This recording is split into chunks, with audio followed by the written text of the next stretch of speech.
শ্রীলঙ্কায় আগাম পার্লামেন্ট নির্বাচনে ভূমিধস জয় পেয়েছে প্রেসিডেন্ট আনুরা কুমারা দিশানায়েকের নেতৃত্বাধীন বামপন্থী জোট ন্যাশনাল পিপলস পাওয়ার।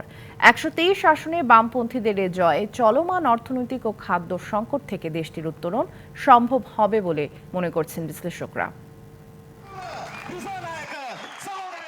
২ মাস আগে প্রেসিডেন্ট নির্বাচনে চমকপ্রদ জয় পান আনুরা কুমারা দিশানায়েকে।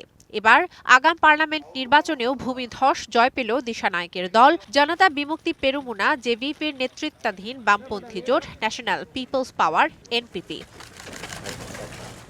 ফলাফলে দেখা যায় এনপিপি ৬২% ভোট পেয়ে বিরোধী জোট এসজিবিকে পরাজিত করে ২২৫ আসনের পার্লামেন্টে ১৩৭ আসন জয়ী হয়।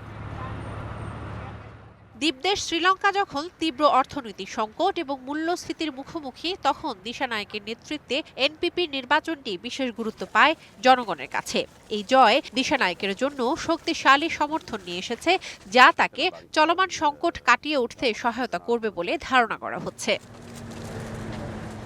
অর্থনৈতিক সংস্কার পদক্ষেপের পাশাপাশি দুর্নীতির বিরুদ্ধে লড়াইয়ের মাধ্যমে দেশটি আর্থিক সংকট থেকে উত্তরণের পথ পাবে।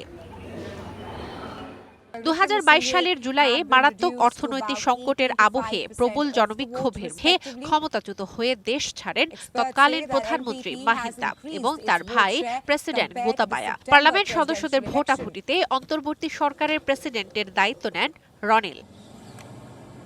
কিন্তু যে অর্থনৈতিক সংকট রাজাপাকসের বিরুদ্ধে গণবিক্ষোভ উস্কে দিয়েছিল তা তেমন নিয়ন্ত্রণে আনতে পারেনি রনিল। তাই রনিলের নেতৃত্বে অনাস্থা জানিয়ে গেল সেপ্টেম্বরের ৫৬ বছরের আনুরাকে লঙ্কাবাসী প্রেসিডেন্ট হিসেবে বেছে নেন।